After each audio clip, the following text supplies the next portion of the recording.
field, blast off, watch them all fall. This is AFC North talk. Got me hype, it's about to be a touchdown. Got the Ravens, Steelers, Bengals, and the Browns. Are you listening? It's time to get it hype. Tune in when the season poppin'. Yeah, we going live. Hey, knock them out. Ay, first down, going hard. Yes, indeed. AFC North talk. Let's go. Hey, AFC North talk. Welcome to another edition of the AFC North Talk presented by Caldera Lab. Shout out to them for sponsoring this show. How are you guys, fellas? Pretty good. I mean, like, all of us have reason to be happy. How you doing, Sonny? That's the real question. You know what I mean? Do you got issue for that issue? I had some issues last week. By the way, Q, talking about issues, you don't know the storm that you created last week. I know sports, you weren't here. Oh, you talking about the TJ Watt thing? And then it's like arguing Nintendo versus Sega. Like it don't ever have a good conversation. I'll be like, okay, y'all not ready for actual conversation. Y'all just look at the y'all rocking with it.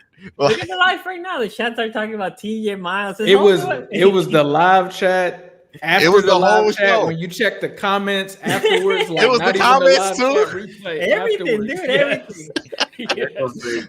If only we could have Roquan slander like we could do Myles and TJ arguments. You know what I mean? You know why you don't have that? It's because I guess with Myles and TJ, and there's no disrespect to the other linebackers, but there's an argument which one is in the top three, who's 1 and 2, right? Who's the old pro? Both of them old pro, right? But we'll go all day on that argument. Guru, how you feel about TJ Watt and Myles Garrett since we didn't have somebody for the Steelers to defend them last week? I mean, if we want to have a conversation, we can talk about it. But if we're using any type of numbers, if we're using any type of eye test, as they say, the eye analytics, it's not close. We played the Browns, and we can just look at that game if you want for the sake of the argument. Who had a more impactful game? Myles Garrett, he does the Euro step. Mika? Like, what you mean? TJ wasn't good in that game. Like, come on. He got a scoop fumble. That wasn't his responsibility. That was Highsmith. Did he score a touchdown? Mika was the third best player in that game. Mika was better than him in that game, and Highsmith was. Look at me, look at me. Tell me you gonna tell that lie to me that he was the best player in that game. I know it's a lot of fandom behind you, but you know you'd rather have TJ. No, he won't. I know he won't. Absolutely not. Now, yeah. I will say this, Guru.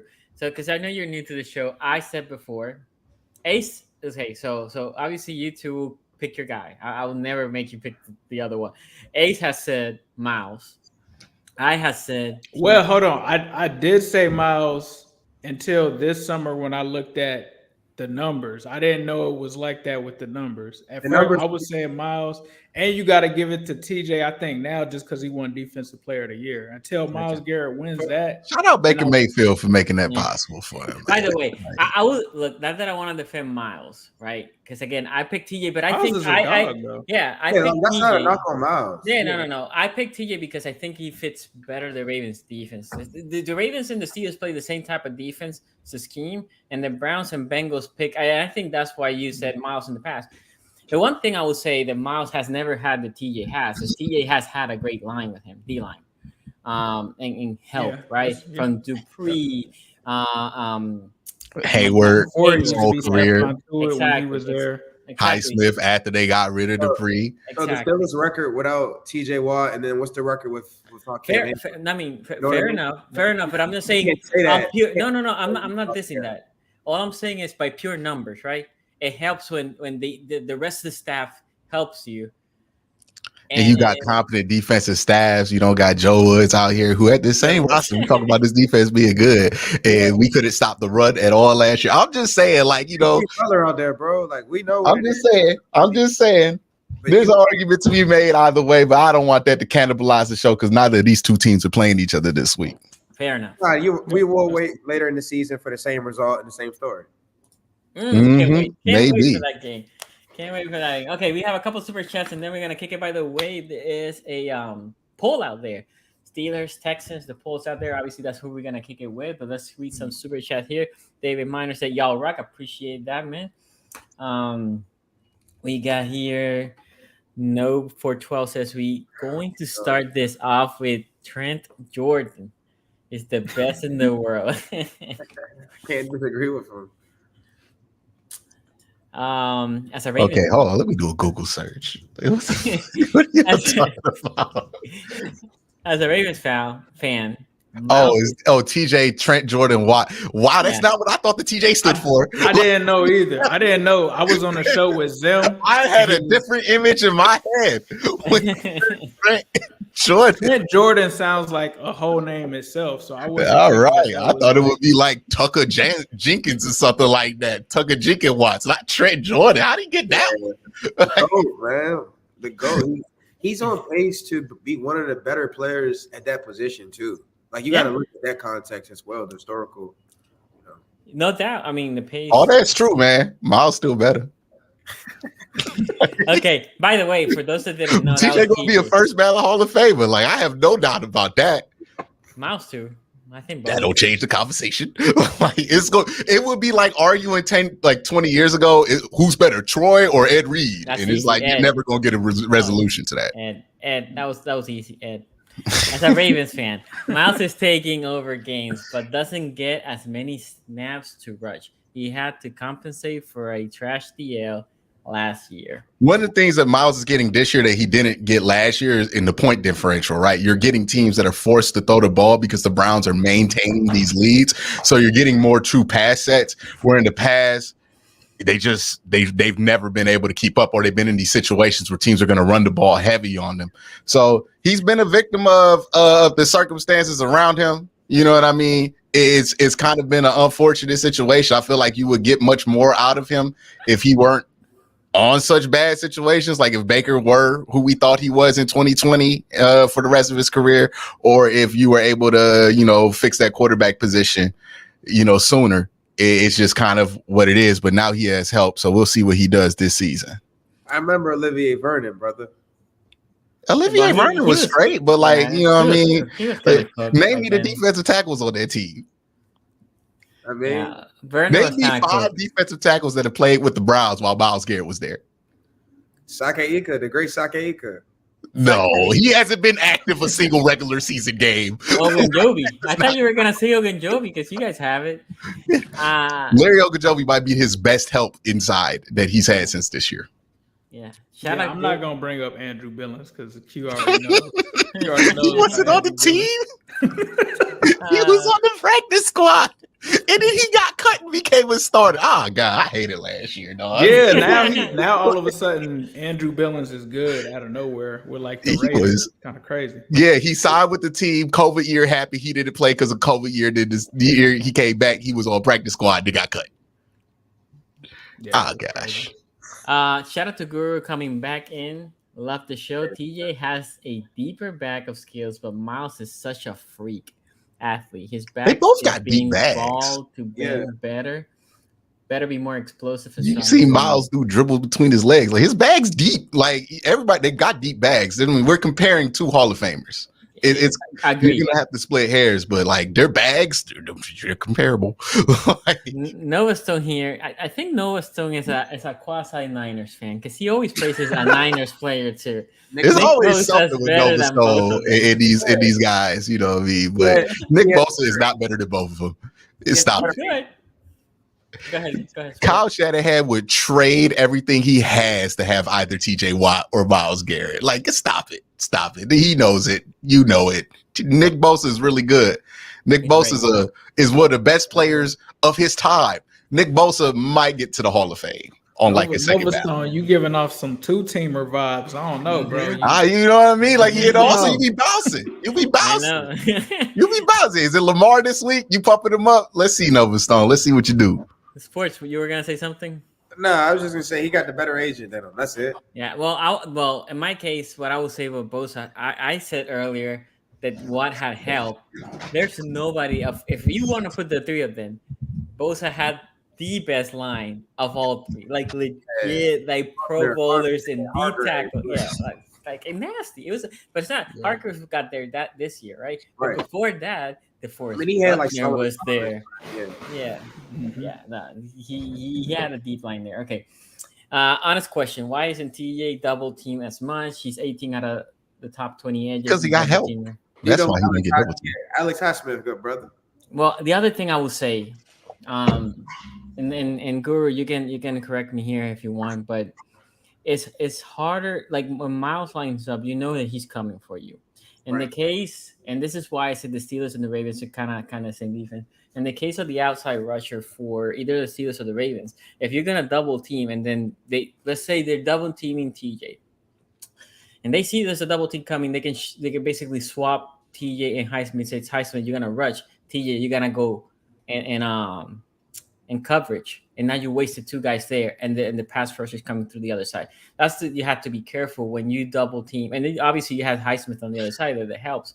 But in the case of TJ, he goes back in coverage, and there's a couple more assignments that they do dropping on the outside linebacker on the type of defense the Steelers and Ravens play. You also have somebody named Cam Hayward. I don't know if you. No, that's true, but he's on the inside. Highsmith there. I mean, like, you know, they used to have Alu, who was decent there for a year or two. Like they had dudes. Like there's a defensive line. They're very good. And also, Mike Tomlin, miles better than Joe Woods was. I mean, like if we're talking about that run. So like, you know, as far as forcing single teams and like getting guys into single doubles and all that, like Mike Tomlin much better than Josh, whatever his name was. He's in, whatever. I try to forget.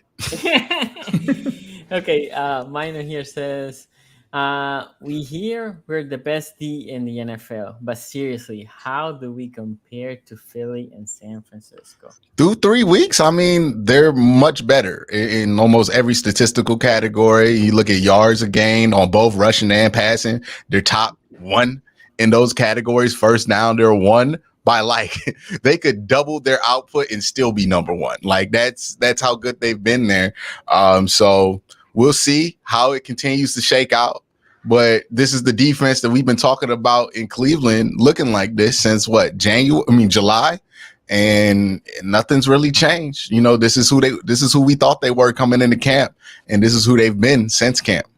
Yeah, the only thing you would say about those other two teams is they had done it for at least a year. As the Browns right now, they look as legit as all of them right now for 2 or 3 weeks, and they will keep proving it as the season goes on. Philly obviously did it the whole year last year, and San Francisco has done it for more than a year, it feels like.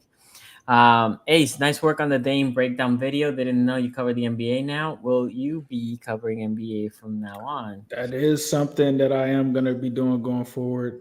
Kind of switching New Stripe City to more just NFL and NBA. So we'll be doing that. The Dame video was my first one. Really enjoyed it. Appreciate that.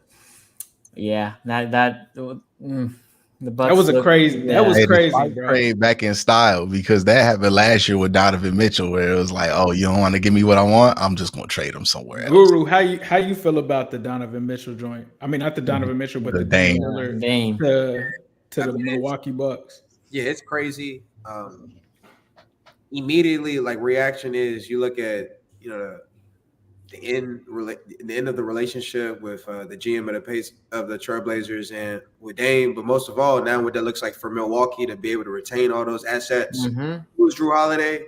But that isn't more of a attainable loss than a Middleton, maybe even a Lopez or a Portis. And then for Portland, Scoop Henderson, they want to go young. You still have a guy with the asset, not only Drew Holiday, Jeremy Grant. So. And then with Phoenix, getting Nurkic and getting all the young players that they lacked to defend, and the big three, some of those guys might get hurt. So I thought it was a win for all three parties, and that's usually rare. And then you just monitor what happens with those, like the Drew Holiday and Phoenix might be in a position where they can move somebody else. I think they need a point guard.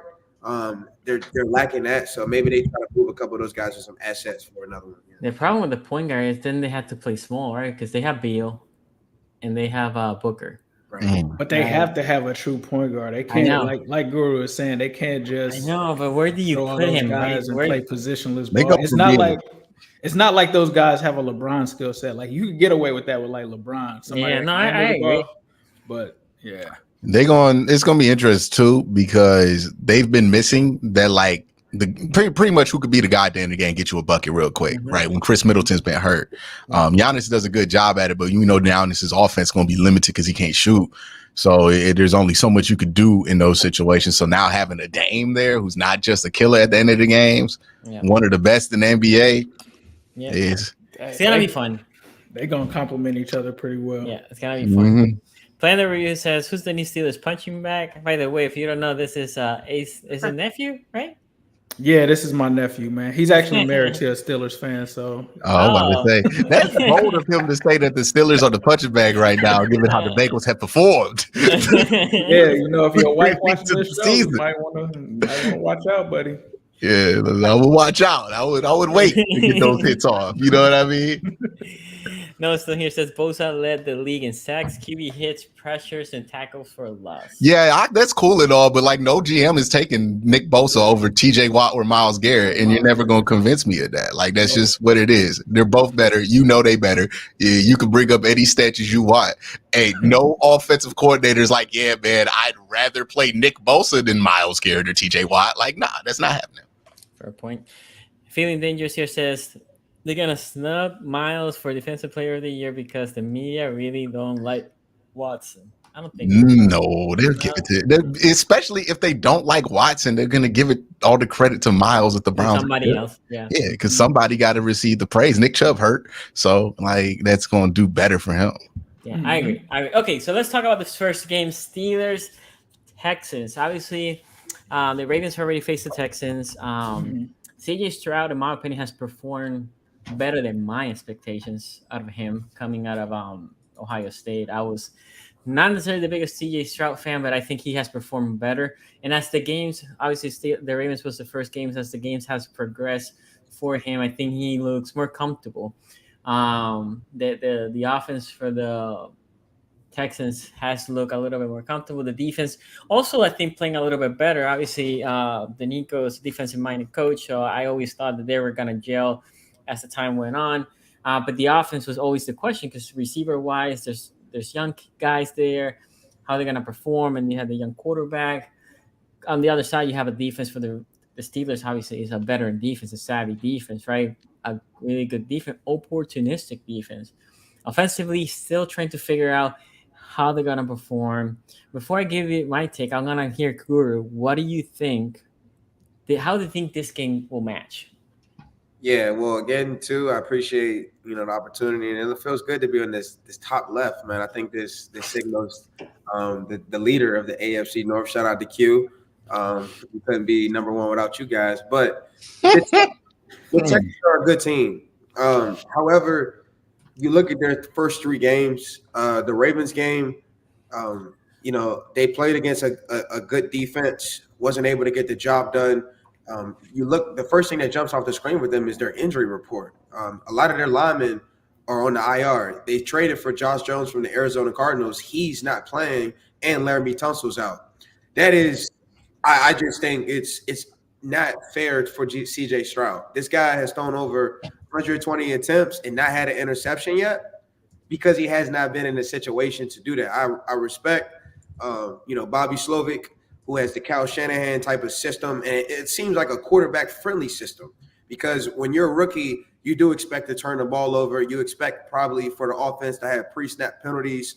You expect, like you talked about, some of the receivers to not be on the same page as CJ Stroud. That's not the actual story for the Houston Texans. The Houston Texans have been one of the better offenses in terms of efficiency, third down, 10 play or more drives. And I just think that they're just running into a defensive juggernaut that has two of the best edge rushers in football, and they're getting interior pressure. In the Raiders game, DeMarvin Leal and Keanu Benson, I mean, they were very disruptive. The Raiders, before the game, they didn't give up a sack. They didn't probably give up 5 or more pressures. In the Steelers game, they gave up 20 or more pressures just in that football game. We were able to get 3 interceptions. We were able to get 5 or more sacks. So that's going to continue. You talked to Key about the offense. The offense finally looked like it had some rhythm.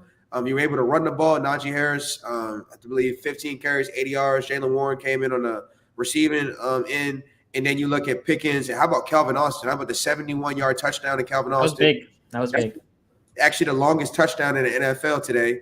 And Kenny Pickett, he had a career high in a couple categories of QBR, yards per attempt, and most of all, he threw 2 touchdowns. And that's what you want out of your first-round quarterback.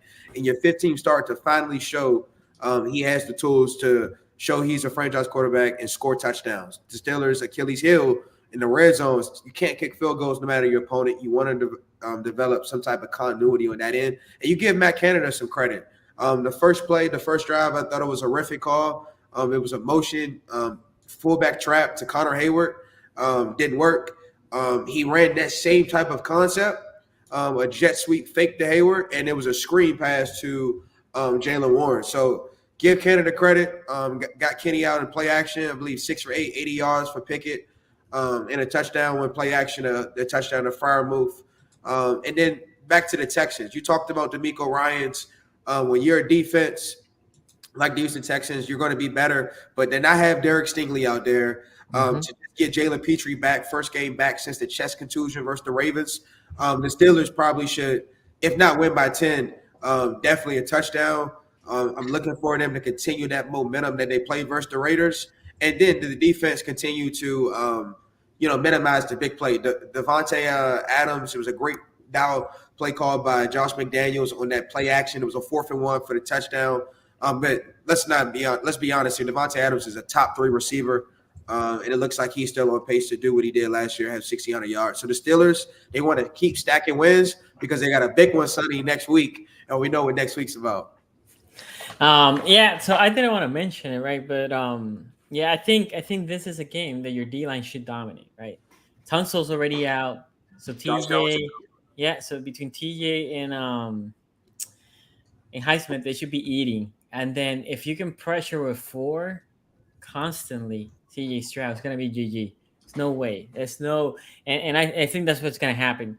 I actually don't know how good the offense is going to be. DeMeco Ryan can get creative. He can start putting blitzing and pressure on Kenny. So Kenny needs to be careful not turning the ball over. That can obviously cost the game. Turnovers can flip the game one side or the other.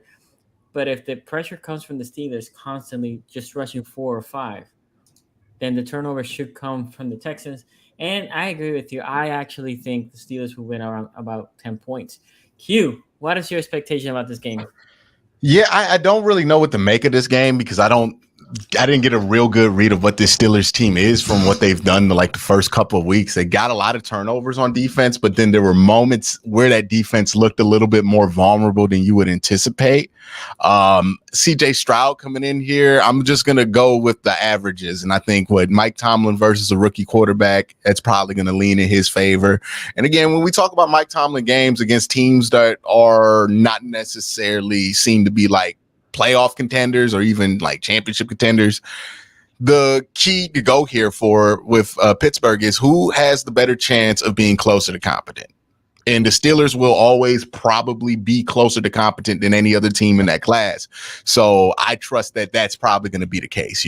Kenny Pickett, whatever you say about him, I could compare him to Teddy Bridgewater, but I also think that he's not going to be somebody who's going to blow you a game, right? Like he's going to be frustrating in his lack of being able to move the offense, but he might not be able to win you a game there. But I think that they'll be fine. They'll be closer to competent, and they'll be able to find a way to win this game versus Houston because I think, rookies make big mistakes. It's a young team as well. They're going to make some mistakes on defense, and they're going to let some things open up, and it's probably going to lean in their favor. So Steelers getting to 3-1. We'll see how they finish the season, but they're getting to 3-1. Ace. Yeah, looking at the ELO forecast here, they got the Steelers with a 60% chance of winning this game. You guys mentioned some of the keys there, and I feel like I've seen this story before. A young quarterback that's on a historic pace, having to play a team like the Steelers with a bad offensive line. I saw that with Joe Burrow. I'm not saying CJ Stroud is Joe Burrow, but he is on that same pace that Joe Burrow was on back in 2020, and it meant nothing when you went against TJ Watt, that vaunted pass defense, and Mike Tomlin. And if he had a offensive line in this game, like this kid is missing his 2 starting right tackles. Like there's really going to be a backup in against TJ Watt.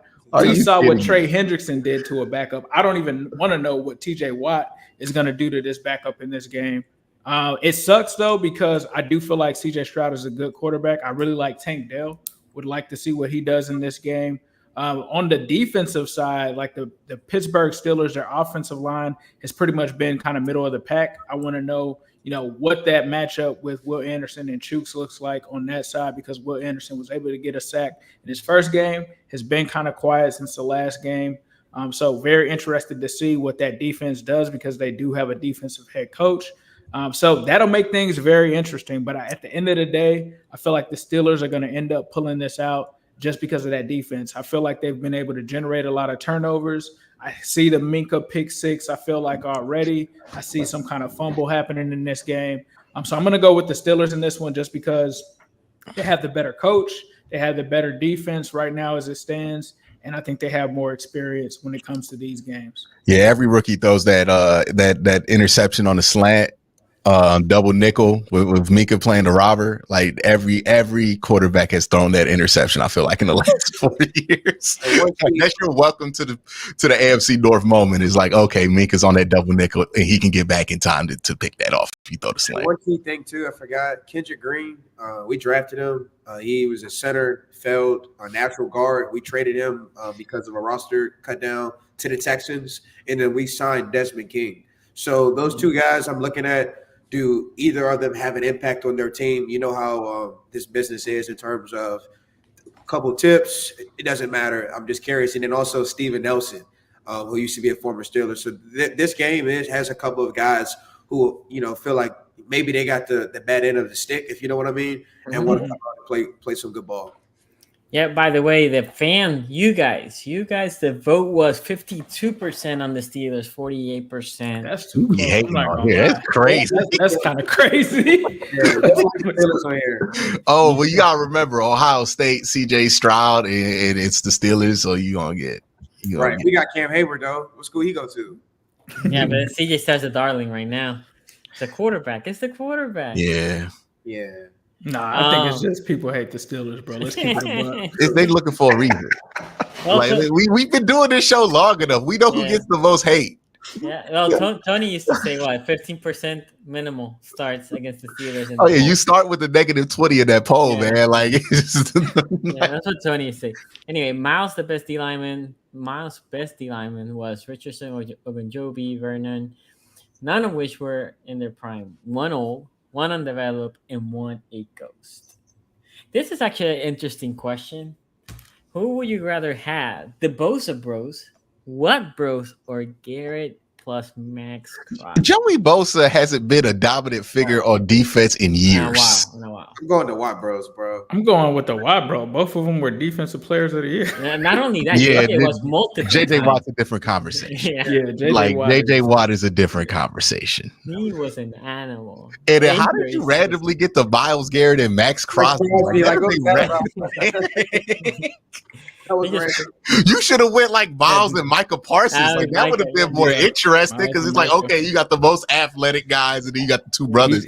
But he must be doing it based off of PFF grades. People have forgotten because like JJ Watt was just long ago enough to where some people don't remember what that was like. An animal. Nah, that was different. That was prime JJ Watt, like 20. Oh God, like 25 sacks or 20 sacks. 5 pass breakups and 2 interceptions, JJ Watt. That was something else. The one thing, obviously, he never had like a good team. And when he starts getting injured at the tail of his career, that's when Watson gets there, right? He had the match stops and all that. Davion never stayed healthy. Never. No, it was supposed to be his big help. They had DJ Reader there for a little bit, right? Yeah. Yeah, I know this is a little random too. I just want to shout out Colin Coward. He said today on the Herd that the Steelers should tank. We should trade TJ Watt. We should trade George Pickens and trade 3 first-round picks to get Caleb Williams. Why would you trade George Pickens? For Caleb. Shout out to him, man. Okay. You gonna get Drake May? Ace. Gentlemen, we all know first impressions matter, and if you're not taking care of your skin, that's going to be the first thing someone notices and instantly either thinks you're way older than you are, or you just don't care about your appearance. Show them you do and make a great first impression with Caldera Lab.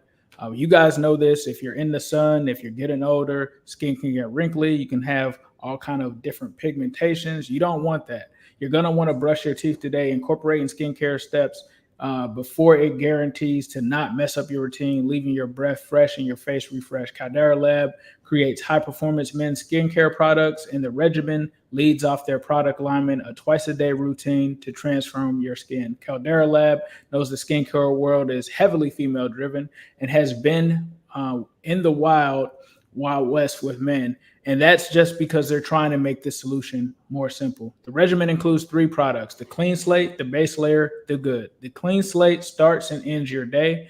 This face wash leaves your skin very refreshed. The base layer is your daily moisturizer to hydrate your skin and jumpstart your day full of confidence. And the good is your go-to multifunctional serum at night that helps your skin look tighter and smoother, as well as reduces the visibility of wrinkles and fine lines. Every drop of this serum is packed with 3.4 million antioxidant units protecting your skin. And the Caldera Icon Eye Serum, it addresses the 3 most common skin concerns around the eye: fine lines, dark circles, and puffiness. Caldera Lab is a leader in men's skincare, made only with top-tier ingredients, and clinical trials have found that 94% of men's skin showed an overall younger-looking appearance after using Caldera for weeks.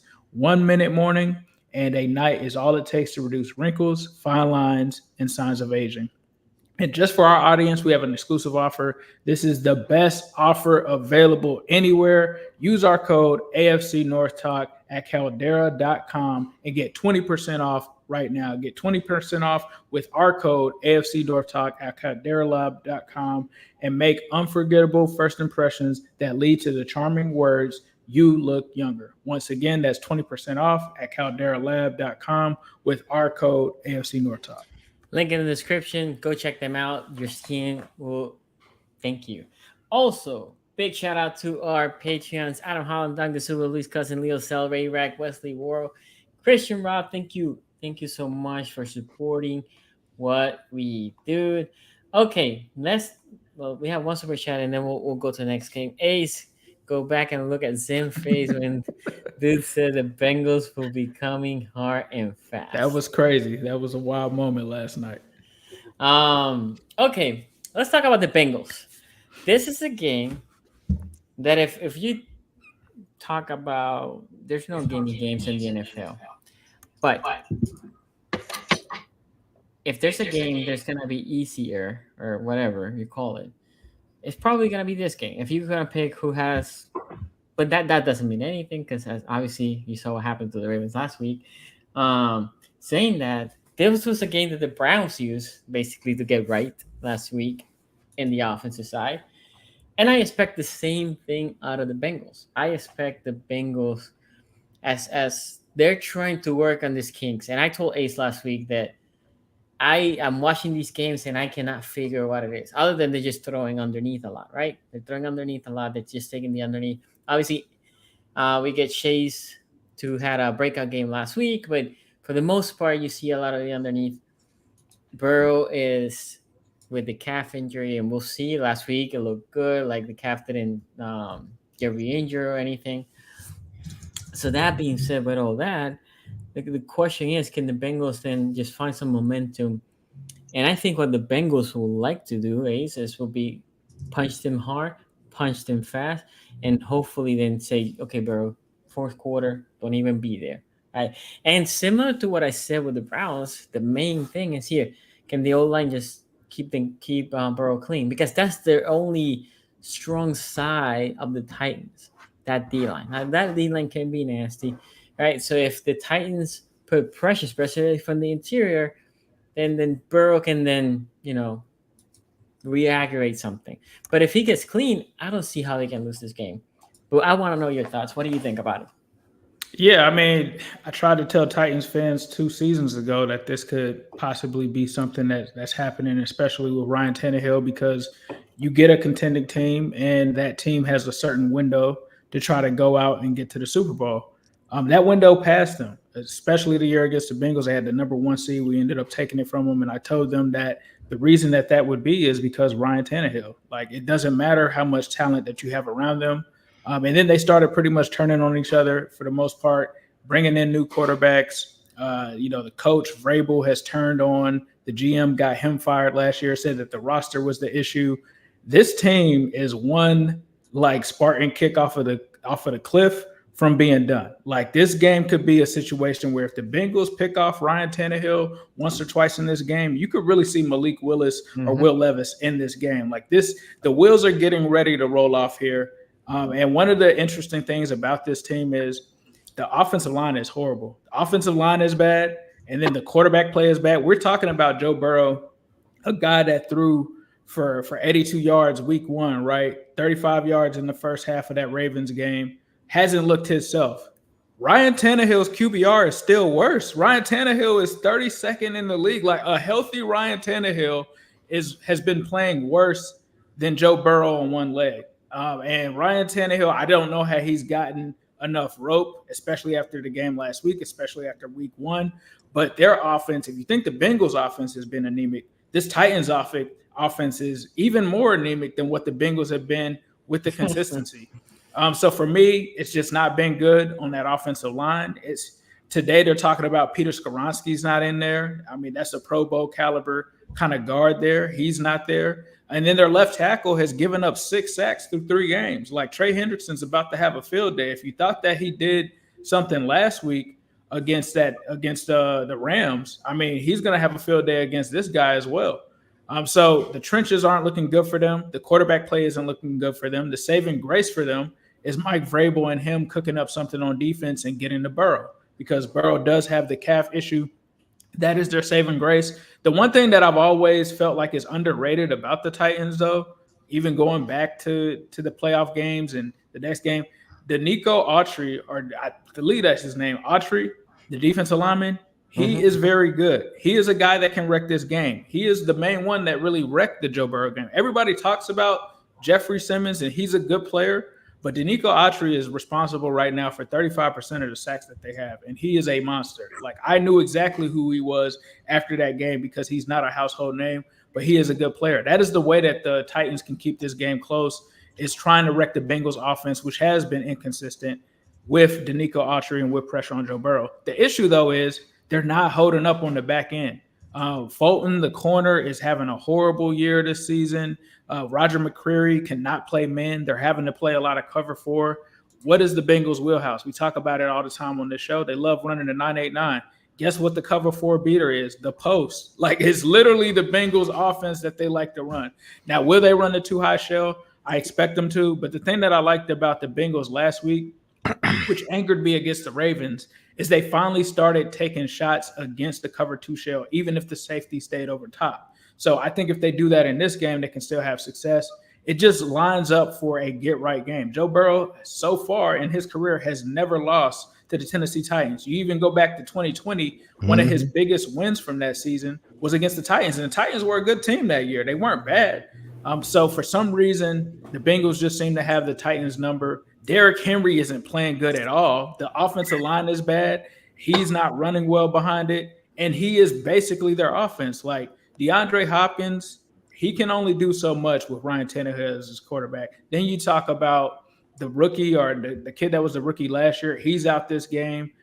So I don't know who he's going to be throwing to other than D-Hop, but this just doesn't scream a Titans team that is a contender anymore. And that's what I kind of felt about them coming into this season and even last season. Like, last season might have been the window really closing, and this is just the season where I think the window shuts. Like, it's over. They're going to have to do a rebuild there, and I think that they're just heading in a different trajectory. So I'm going to take the Bengals in this game. I think because both offenses have been inconsistent, it can be close for a little bit, but I think eventually the doors will blow off, and I think that the Bengals end up winning this one convincingly.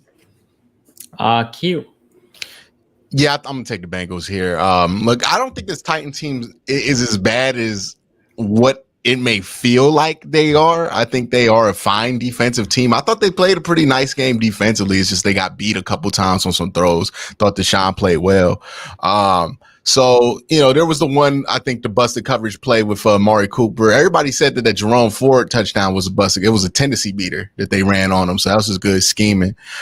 But, yeah, I think they're a fine team. Like, the play action stuff, they're really disciplined. They stay over top. They don't really, bite a lot. And I think they're going to force Joe Burrow to kind of have one of those like take what's there kind of games. And if Joe stays patient, they should be fine there. The pressure for them, I don't know if it's going to be there because like it just wasn't like this Browns offensive line has given up a fair amount of pressure this season. And it wasn't like that with the Titans. So I don't know if that defensive line shows up. They're still a good run defense unit, still really disciplined in their run fit. So it's not going to be easy offensively. The issue with the Titans is that, I've talked about this before. Look, everybody thinks quarterbacks can play to their 40. They play to their 35 usually, right? And Ryan Tannehill's about 35, and he looks it. He's not athletic anymore. This guy used to play wide receiver in college. He's not athletic anymore. His pocket skills are not developed enough to let him get away with that. He holds on to the ball still very long, and he's somebody you're able to get to. And Andre Dillard, like, it's just a rough go for him. Like these last couple weeks, I feel like they played somebody last week, right? They played Khalil Mack the week before, and the whatever's left of Joey Bosa at that point. And who they play week 1? Cam Jordan and the Saints. And then they come here, they play Myles Garrett. And then after that, you get Trey Hendrickson. And I don't know who they play after that, but I hope it's not the Steelers. Like, it's been a rough go for that kid. And he's probably like, there's probably not much confidence there, right? So I don't know what his mindset's going to be going into that game. Everybody's talking about benching him. It's a rough go. And offensively, they just don't have what they need anymore. Derrick Henry has lost a little bit of a step. He's still going to have some good games. He's still going to get 1,200, 1,500 yards. But he's not the same guy who could control the pace of a game versus a quality opponent anymore. That's just not. If you get him down before he goes downhill, it's real easy to tackle him. And the Bengals have some athletic safety, some fast linebackers. We had this debate with Logan Wilson and Jermaine Pratt. So we know what they are athletically in that front seven. And that they have good athletes on that line. So they're going to be able to get down there before he gets downhill. And I think that's going to be the thing. I think it's going to look like a defensive struggle. I still don't think Joe Burrow has that breakout 300-yard, 3-touchdown game yet. I think it's going to take a little while for that. I think, when's y'all bye week, Ace? Our bye week, I believe, is week 7. So it's after these next 3 games. I think the Bengals right now, it's about getting to that bye week and making sure he doesn't have another setback, right? I think if he gets to that bye week, he doesn't have another setback, you'll get to that point where that calf is back to feeling fine and he can break the pocket and do things on the run like Joe Burrow's used to doing. Right now, he looks tender out there. I made the joke on Twitter. I'm like, reminds me a ton of watching Big Ben at the end of his career, right? Where he was just drop back, get rid of that thing as fast as I can, stay in the pocket. I'm not even moving. I'm not hitching nothing. Like, I'm just throwing it. And that one deep ball was like quintessential old Ben, where he just threw that thing before the play even developed. I'm like, yeah, I seen that before. So that's what they were doing with him. And I think they're going to have to continue to do that until he feels fully comfortable with that calf. And I think they're probably going to have to the bye week. But this is a week they can get by. Look, the Bengals schedule always does them some kind of favor, and this looked like the favor run for them because I think you got a nice little run up into the bye week, and I think they'll be able to get back to 2-2, start back over with the season, and then focus on just getting to that bye week at 500. If you do that, then Bengals season's gonna be fine. Guru. Yeah, I agree. I'm going with the Bengals. Great attitudes by both. The thing I'm not understanding with the Titans is the offensive identity. We understand Derrick Henry, but you invested in Treylon Burks out of Arkansas. You invested in Chiggs Okonkwo out of Maryland. You invested in Tajay Spears recently. And I'm not seeing any of those guys have the impact that you would think on an offense with the limitations of a Ryan Tannehill. You talked about DeAndre Hopkins. It's clearly looking like that was just an advantageous salary, quite frankly, a direct deposit instead of an opportunity to win. I saw a tweet. Mark Gunnels, I think, tweeted it out. Devontae Adams and DeAndre Hopkins are the highest of their career right now. Depends on Jimmy G and Ryan Tannehill. So, it's a rough life. And again, DeAndre Hopkins and his family, he always has to do what's best for him. But an opportunity to win, an opportunity that you thought the AFC South would be this year, the Titans, they look like they're competing for 3rd and 4th. The offensive line is abysmal. Mike Vrabel, I'm kind of not understanding. That's an offensive line guy with a background in that a team that has strong, nasty offensive linemen. I know Peter is suffering from the appendix surgery, but still, no excuse. You talked about the tackle giving up 6-7 sacks. And then defensively, they have that is clearly the strength of that team. We know about the Jeffrey Simmons. We know about the All Pro and Bayard, but other than that, where's the impact coming? I'm seeing on tape David Long's absence. Going to Miami, brought in Aziz, who I thought was one of the linebackers that would flash. He hasn't, unfortunately. This is not the same type of player that played for the San Francisco 49ers, but rightfully so because of the other 10 players around him. I like the Bengals. I kind of disagree with you, Q. I think this is a Burrow game. And the reason why is because in the second half, I saw him come alive. I saw Joe Burrow start to look, the throws that he gave to Jamar Chase on the boundary on the sidelines, the ability to throw in the seam route, he hit the tight end. I did like what I saw out of Burrow, and I think it continues because you're going to have so many possessions because I see a 3-and-out possibility at a high rate with the Titans. And you got to give Luke credit. This defense looked like the defense that we, rightfully saw those last 11 games. Daxton Hill flashed. Daxton Hill was everywhere. You talked about Trey Hendrickson. Awuzie looks like he's getting his legs underneath him. And the safeties, I think collectively in terms of communication, in terms of assignment, that was the best that that secondary look. So I'm actually going to go. I think this is probably the biggest win of the Bengals this season. And when the Bengals look back at it, maybe it's the Titans game that they circle, which got them back, in motion. I was gonna do something, but then jinxes start coming out. We don't want to. Oh, you was about to put it on the screen. No, you don't do it. Don't do it. Don't do it. You look. The only person who has the power to put that on the screen is the person whose team we are talking about doing such thing. True. That's why I stay back. But piggybacking something that Guru said, I think Burrow will have a good game, not on yardage, but on scoring, on touchdowns. I actually think there's going to be a lot of turnovers, a lot of good field positions for the Bengals. And I actually think, and I said this last week, they need to make sure they establish the run. That also will help Burrow. If they can get some sort of a consistent running game with Mixon. I actually think Mixon has been running better than the numbers show. But anyway, let's get one super chat here. It says, this is the first year Myles, it's been on show, by the way. Myles has had help comparable to what TJ has had in the past. Let's see how they compare at the end of the season. There's nothing that's going to ever be said that's going to make anybody who's in the Myles camp say that the TJ is better. And there's nothing that can be done that will make anybody in the TJ camp say that Myles is better. Myles could get the sack record, get defensive player of the year, and then get defensive Super Bowl MVP. It's still a fans like, yeah, it's cool, but TJ still, because that's how good of a quality of player we're talking about. Like, that's just, it's never gonna end.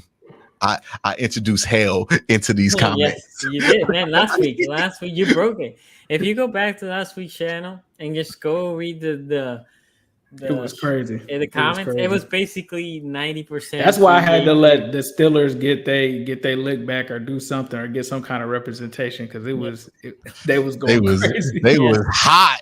They was hot. I could see those sweat. I'm like, well, I can smell y'all right now. Y'all is furious. Steelers fans, it's no reason to argue. Let him. He's a good football player, and this is what I was going to actually ask.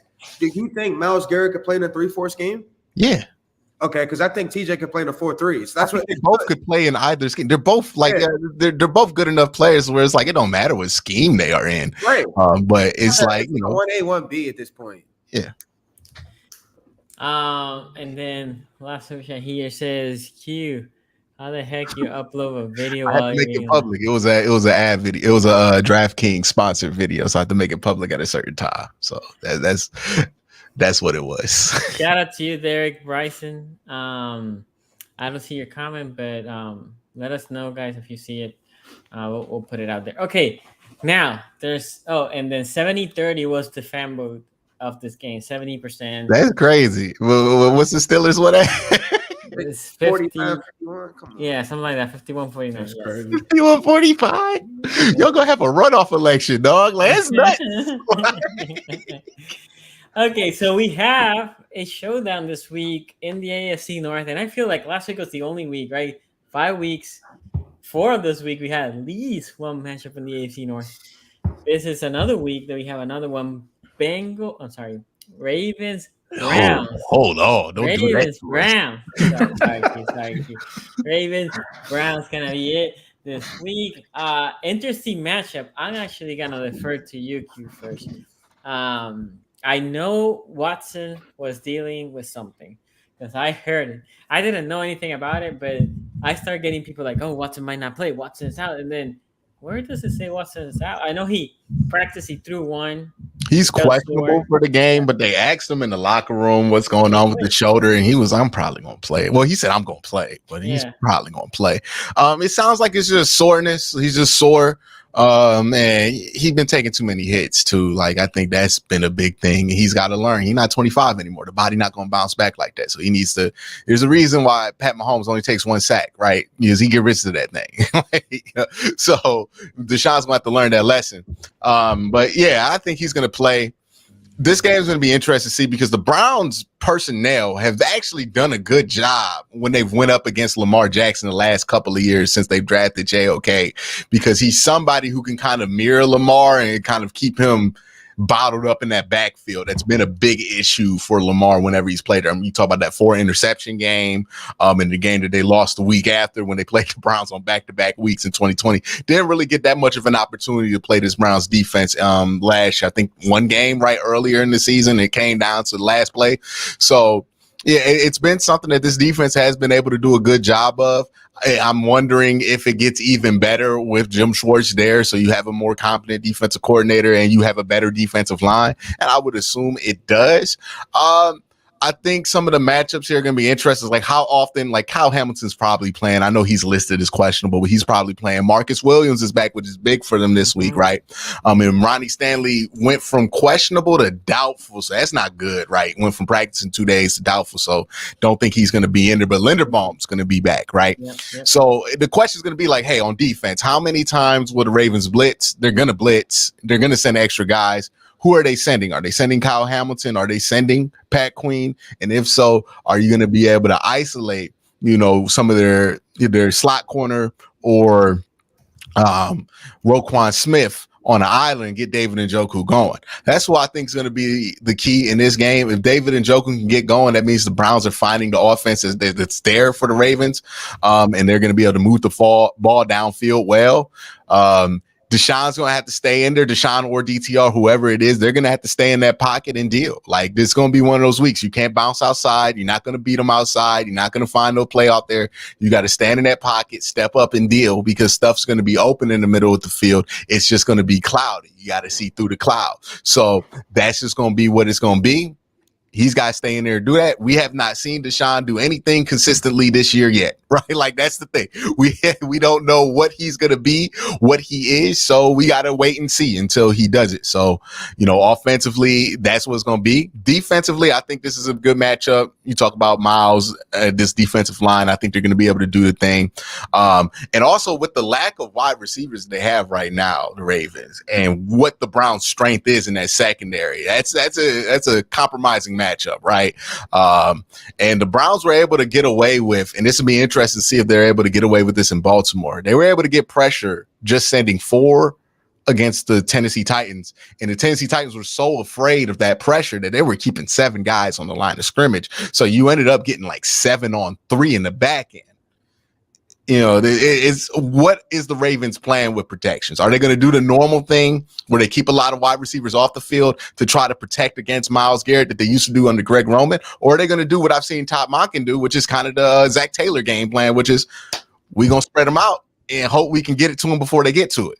One, I think it's going to be easier game plan. I think the Greg Roman plan is a little bit better against this defense than the other. And the screens, they love to throw these screens to Zay Flowers. They love to try to stretch teams out horizontally.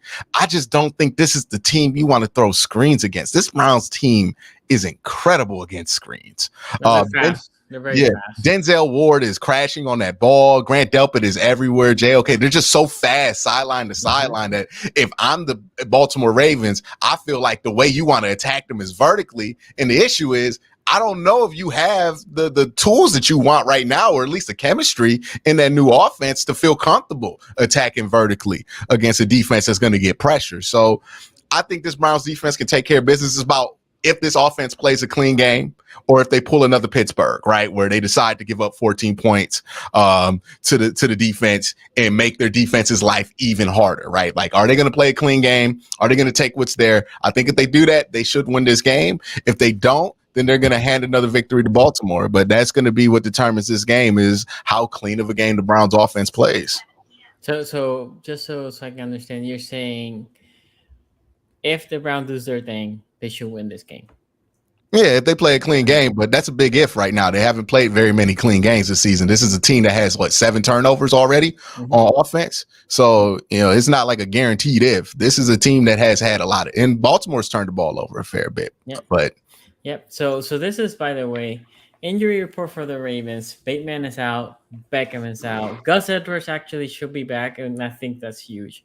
Kyle Hamilton questionable, but I think he should play. Justice Hill questionable, he should play. But Marlon Humphrey, he's also out. Leonard Bond probably going to play. And then you got Ojabo and Oweh, both of them out. Ronnie Stanley, doubtful. And who's next to Jadeveon now? Is it Bowser? Moon. Bowser's out. Who's Moon? Moon is a guy that you should not know because he was a practice squad guy. And he's your starter. And he ain't good. Kyle Hamilton about to be blitzing this week. Well, that's what you telling me. So that's what not in the Titans game. Look at me.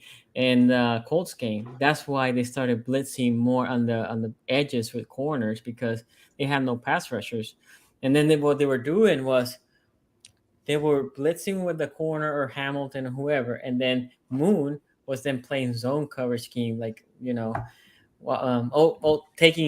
trying to lurk deep, trying to lurk some shallow stuff just in case you go hot out. Exactly. Look, this is a game. Browns are playing great, right? Defensively are playing great.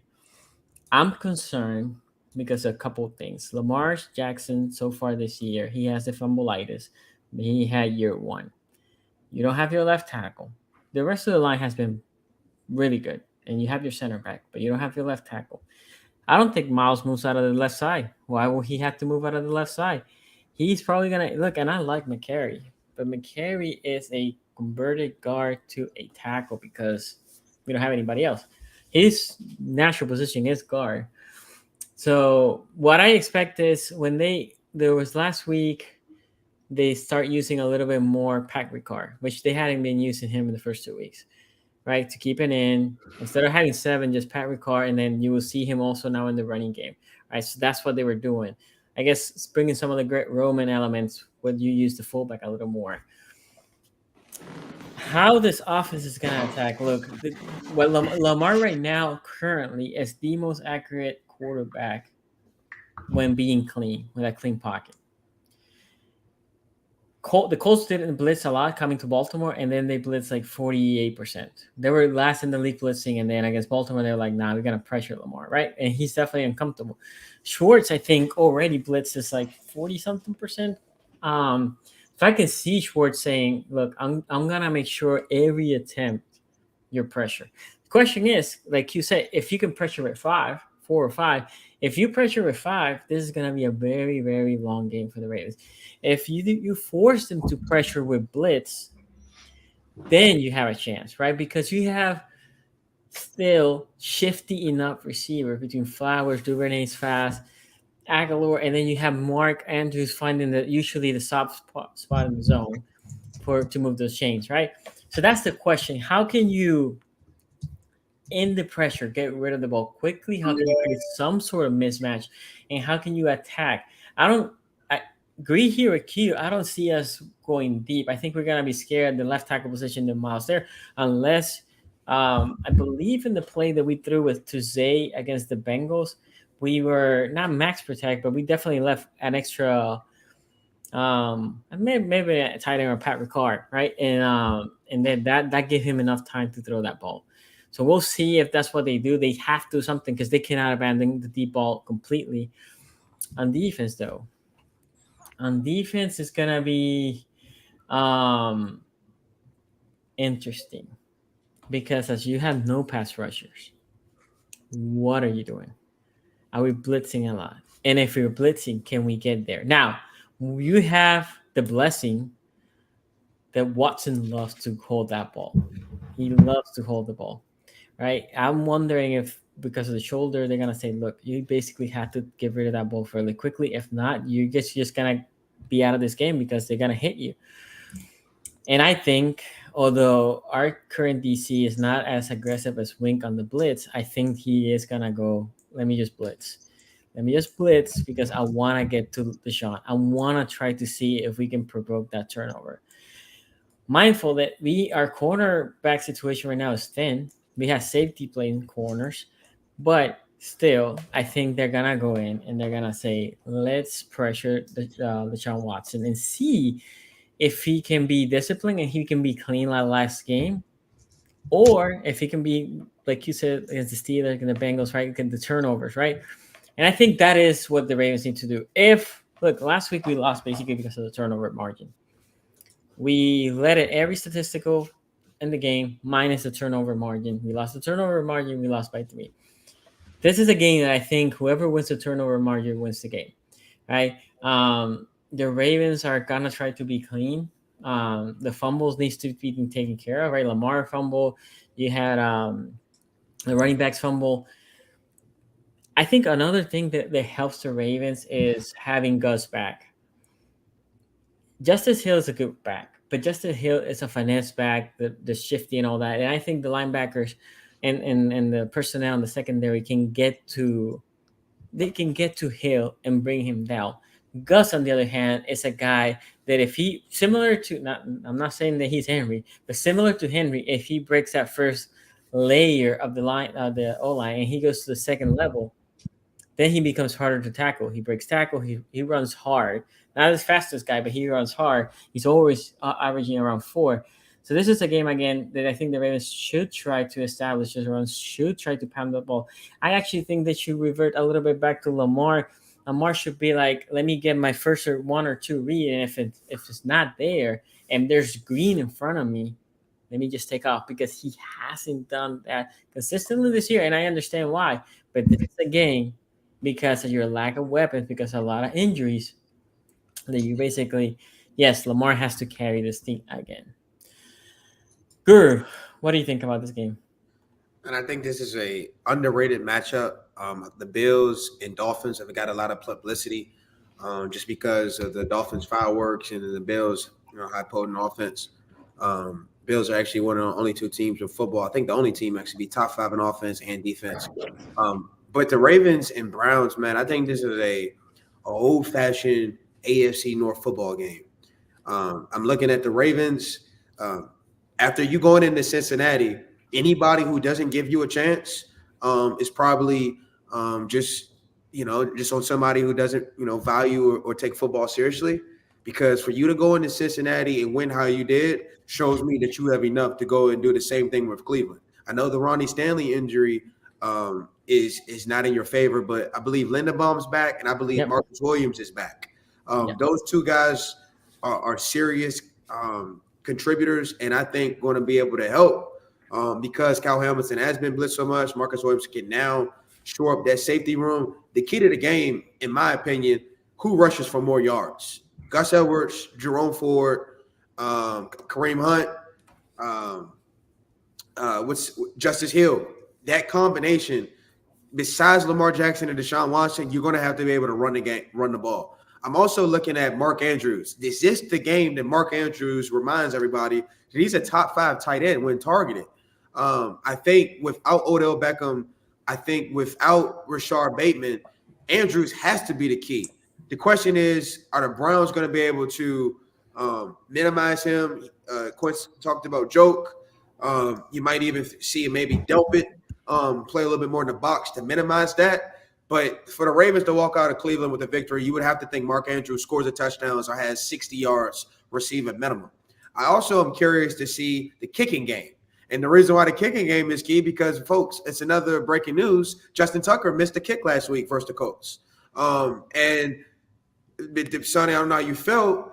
You had an opportunity in overtime to kick one. You went for it on 4th and 3. I don't know if you kicked that field goal if Justin Tucker makes a 61-yarder. So I'm just a little curious. Dustin Hopkins, Quincy missed a big one versus the Steelers.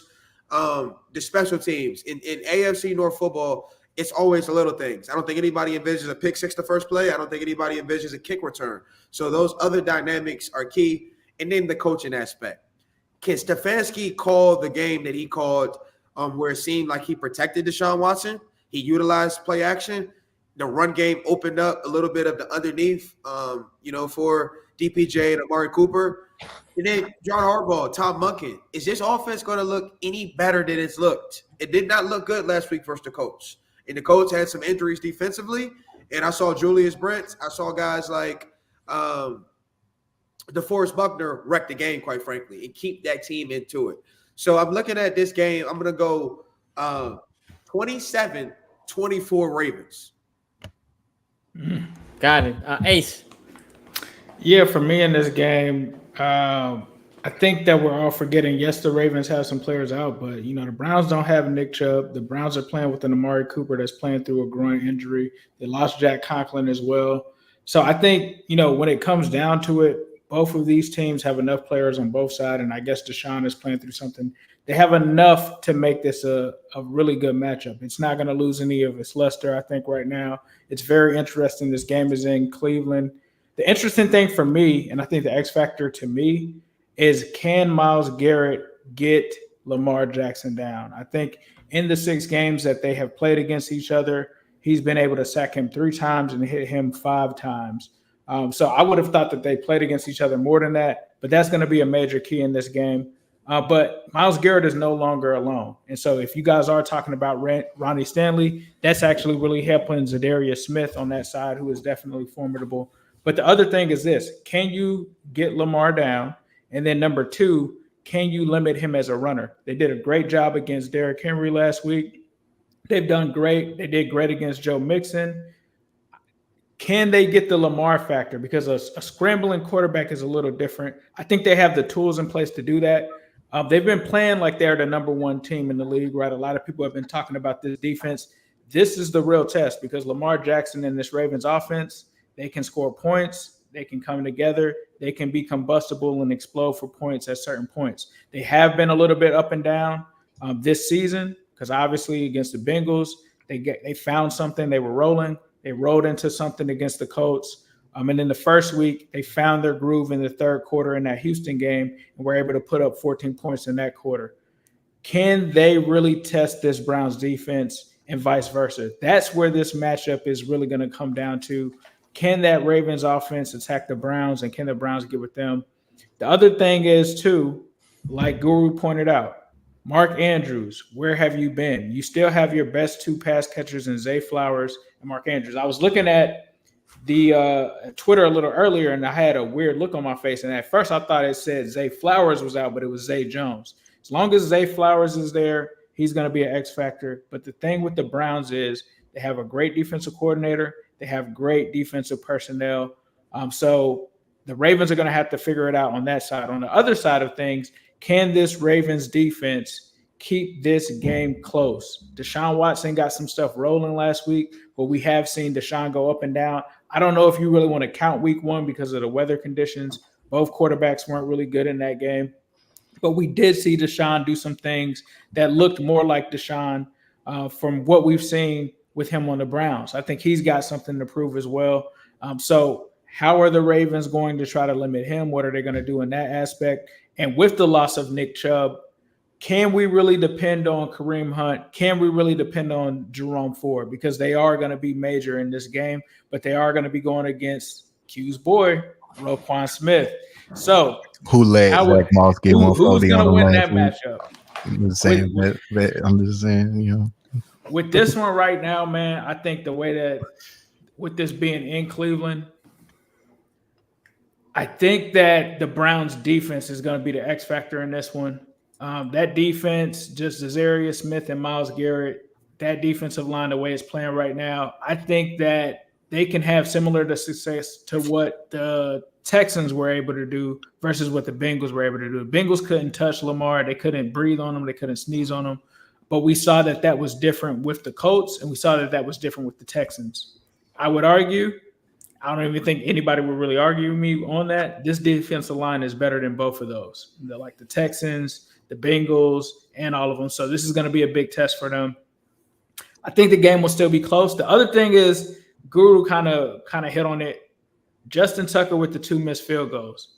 There are going to be opportunities, especially against this Browns defense, where Justin Tucker is going to have to make those field goals. And I can't believe that I'm saying that because this is the GOAT kicker, but he's going to have to do it. And I think I'm not hitting the panic button if I'm a Raven after the 2 missed field goals. But if there is a missed field goal in this game and it's something where we need this and I end up losing by 3, then I'm looking at it like, obviously you're not getting rid of Justin Tucker, but is this still the same Justin Tucker that we're used to, which is Mr. Automatic? So he's got to make sure that he makes those field goals to definitely keep them in the game, because this is a defense that has shown you in 3 games that they're limiting everybody out there. They're not even letting people get to the red zone. So if you get into that red zone area or anywhere close, he's got to be able to come down with those. Special teams is going to be big in this one, I think, for sure, on both sides of the ball. I'm gonna go with Cleveland in this one because I think on the season I probably had these teams splitting. With this being in Cleveland, with them playing the way the defense is right now, with the Ravens kind of showing some struggles on offense last week against the Colts, I tend to lean with the Browns on this one. Yeah, I'll add this. Tucker missed a field goal. He missed a 61-yarder. They didn't. By the way, they didn't go with Tucker because after missing the 61, the next in the position there was a 64. Right? Didn't they say he had a calf injury or something? Like he had something where they weren't sure if he was going to be able to kick. I don't know. I don't buy that one. But it's kind of like Justin Tucker's getting punished for not being insanely incredible. Yeah, I guess that's what I was going to say. We're talking about 60-yard field goals, and he's missing them. It's like no. I mean, the other one wasn't a 60-yard field goal though. It was a 61 in this game, and the one last week was the last week was 61. The one before, the one that he missed against the Bengals was not a 60-yard field goal. No, not the Bengals. It should have been one that he should have made because I was shocked that Justin Tucker. It was like a 57, 50 something, not 60. It was like 52, I think. I'm gonna bet the numbers with him though. Like he usually misses a couple every year. He's just missing them closer together today, and it was raining. But I guess what I was gonna say is this is a game that if you ask me, Sonny, what is the key for the Ravens to win? Keep Lamar clean. If you can somehow keep Lamar clean, and if he can, be in that pocket without constant pressure, the Ravens have a shot. As Lamar Jackson's getting harassed all game, it's going to be a long game. I have this game 20-14 Ravens. I think it should be a fun one. I know, Q, you don't put score prediction, so I'm not going to ask you to put your score prediction. But anyway, we have a couple of super chats here. How will Ravens pass game attempt to attack the Browns? I think, as I said, I think protection is key to attack the Browns defense, because the Browns defense thrives on getting pressure to the quarterback. You will see quick passes and then spacing. Zay is important, right? Because Zay is quick and shifty and gadgety. And then Mark Andrews finding the soft spots in the zone. If they're playing zone, or if they play man, just make sure you give it to Andrews in a good position that he can just use his body to catch the ball. Yeah, and one key thing in terms of attacking the Browns, and I think, correct me if I'm wrong, I think the Ravens are top 5 in screens thrown. And if you're able to get the ball to Zay Flowers in space and actually have enough blockers, that's how you get an aggressive defense to soften up. They're going to probably play press. And also, Nelson Aguilar, he probably has to make a big-time catch or a chunk play on a 3rd and down or longer. Please run them screens. Good luck with that. Yeah. So the one thing I will say with the screens and the Ravens, you get athleticism, you get these guys out in space. Yeah, go ahead though. Yeah, no, I was gonna say the screen that the Ravens run are not to the running back people think of screens and they just thinking the one that you draw the defense to. You're talking about like flips, but the screens that the Ravens are running are bubble screen essentially. Right. That's what they're running. The Browns do have the speed, though. I will say this. The Browns do have the speed. It's going to be interesting. I'm very curious to see what Monken does. But if he has, because the Ravens never did screens before this year. I think if you want to attack the Browns defense, you just got to have a quarterback who can stand in the pocket and attack the middle of the field with anticipation. That's the only way you're going to really get around them. Because they're just too good on the sides and too athletic there. They've been good against screens for years. Like even under Joe Woods, they've been good against those screens. They're Denzel Ward, and especially having Greg Newsome back, that's going to be huge for that screen defense, and Grant Delpit as well. They're just too athletic to get screened on, even if you have those guards come out. Myles Garrett's a great athlete. Zadarius Smith's not the greatest athlete in the world, but then if you be running towards Denzel Ward, who's really good at playing those, and you have smaller athletic linebackers who are really good at getting under blocks. So it's the screen game. Like if that's their game plan, I would love it, because that's just something that never works against this defense, specifically this personnel. Like they just got to stand in there. Lamar's got to stand in there and attack the middle of the field. Like that's what it has to be for them. He's got to find Mark Andrews this week. Whoever finds their tight end with more success is going to win this game. I don't know if you I don't have the splits with me, but Njoku usually has good games against the Ravens. It's going to be a tight end off. Usually have. Anyway, Noah still here says LJ will expose this defense and carry Ravens again. You're going to be on here talking about Brock Purdy next week. Yeah. Yeah, you're gonna be on. This gonna be that kind of week where you just act like you never was a Raven fan. Remember, there was like 3 weeks where you could have sworn he was anti-Lamar. Yeah, I wonder what's gonna happen when we play the Niners with him. Well, you know what he gonna do? He gonna default to Brock. He gonna default to Brock. B. Oldegard says Ravens fan here. Row video wasn't that bad. Y'all act like football players are trying to be reasonable about these kind of things. You put a bad quote out there, it's just gonna be used in the least charitable way possible. About? The one where he's like, we gonna go beat their tail in front of their family and kids. Oh yeah, I got you. Instead of just saying road games are tough, I don't know why he described it in such a way, but he has described them all like that. Yeah, that's just a weird way to describe it too, bro. Yeah. Like that's just not healthy, brother. Like, can you? Hey, your mic's off. Nah, Q. He been watching AFC North talk. He trying to get at me. He been watching you. He been watching that slander that's been going. Hey, you want to stop the slander? He should play a better football game. That's what he need to be focused on, because these first 3 weeks have done nothing but done great things for my agenda. Listen, Terrell, you're not gonna like this. TJ Watt's 1A and Alex Highsmith is 1B. Thanks for asking. All right. Well, now we're just trolling.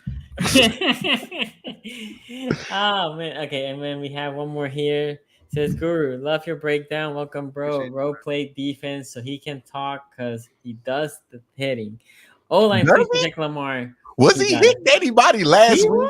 He was. Who was he hitting? Because Zach Moss got a healthy 140 on him. Again. I will say, I wonder what Roquan feels about Gardner Minshew beating his tail in front of his wife and kids last week. I'm just saying, that's a fair point. That's a fair point. Where's Trent Simpson at, brother?